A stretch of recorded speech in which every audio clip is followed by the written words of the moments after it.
I think a showrunner has a great responsibility. That's why we brought in people who were at the top of their fields on subjects that were delicate and we didn't know enough about. And we were dealing with the tough problems that families faced in every direction of our personal lives. There was absolutely nothing out of the ordinary.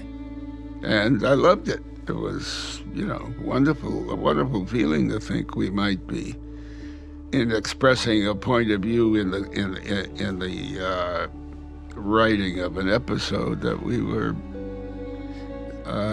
saying something that might have a good effect. For us, it begins and ends with stories. Stories get our attention. If I say Once Upon a Time, I Have You.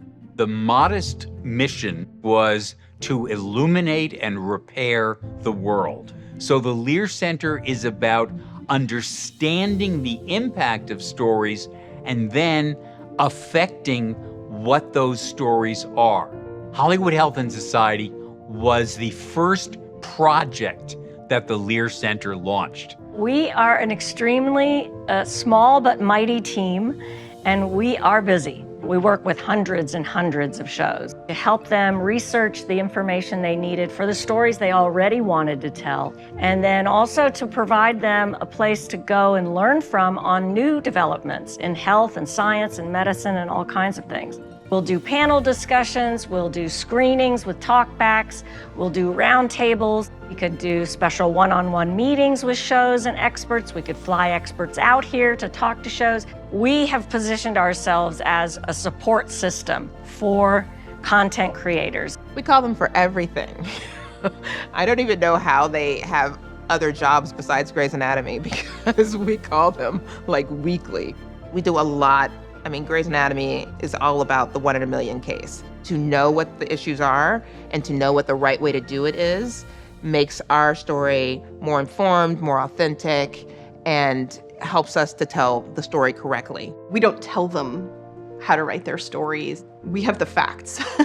And it's in the interest of these writers and content creators to tell stories that are factually accurate, because these narratives affect audiences.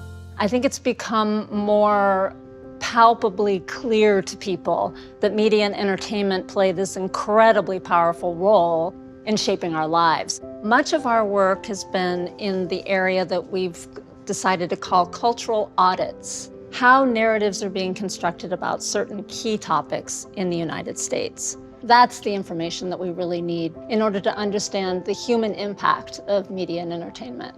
We always make sure to return back to the shows to let them know what the results were of our impact studies. It reminds them about the power of their work.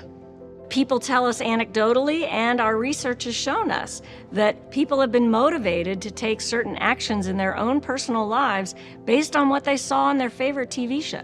Zoanne Clack, executive producer of Grey's Anatomy, got an email from a woman, and the subject line was "Grey's Anatomy Saves a Life." And she talks about an episode that dealt with a special kind of breast cancer that was actually very rare. And she had already been to several doctors about it, saw this episode that reflected the same thing, and she realized, I'm going to one more doctor and find out if this really is the case. And yes, she did have this same kind of breast cancer, and they saved her life. The things that we can do to just make life a little bit better or help someone, it's something to be proud of. It's the thing that keeps me going. It's why I've been there for 18 years. Just the amount of physicians that have resulted from watching Grey's Anatomy. Chandra Wilson, who plays Bailey, has been the inspiration for a lot of Black women doctors. Oh, look, she can do it, I can do it too. The power of storytelling is enormous. We want to be sure that to the degree that narrative change can be a strategy for pro-social change, that we're doing everything we can to make that possible. We really pride ourselves on studying the positive potential of media and entertainment to promote social change in the world. As I see entertainment and media becoming an even more substantial part of our lived lives, the stakes will be even higher. HHS is a lifeline. I'll just put it out there. Marty did a great thing by bringing Kate Folb into the group. And my God, Johanna, you know, they've done just a glorious job and made an enormous, I would say, national impact. I hope on behalf of my kids and grandkids that America finds its way. And when we've gotten to the other side of that, I believe the center will have mattered. Entertainment comes first, but it shouldn't have to come at the sacrifice of accuracy. You can do both. Here we are, and we're ready to help.